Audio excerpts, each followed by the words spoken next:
Hi, I M Shanooj. ഞാൻ പാലക്കാട് നിന്ന് വരുന്നത്. എൻ്റെ ഫ്രണ്ടിൻ്റെ ബ്രദർ ഇവിടെ വന്ന് ഒരാഴ്ച മുമ്പ് ഹെയർ ട്രാൻസ്പ്ലാന്റ് ചെയ്തിരുന്നു. അവർ 100% സാറ്റിസ്ഫൈഡ് ആണ്. ഈ ഒരു സ്ഥാപനത്തെ കുറിച്ച് ആരും ഇതുവരെ നെഗറ്റീവ് പറയുന്നതൊന്നും ഞാൻ കേട്ടിട്ടില്ല. അപ്പോൾ സർജറിക്ക് തയ്യാറായിക്കൊണ്ടിരിക്കുകയാണ്. ഹെയർ ലൈനൊക്കെ ഡ്രോ ചെയ്തിട്ടുണ്ട്. അപ്പോൾ ഇനി അത് കഴിഞ്ഞ് ബാക്കി കാണാം.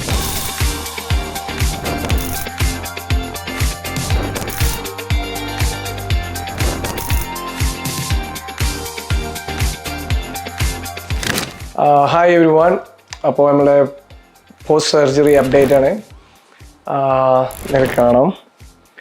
ഞാൻ ചെയ്ത method real time FUE and sapphire needle, പിന്നെ 2500 ഗ്രാഫൈറ്റ് ആണ് ചെയ്തത്. Overall my experience out of 5 I give 5.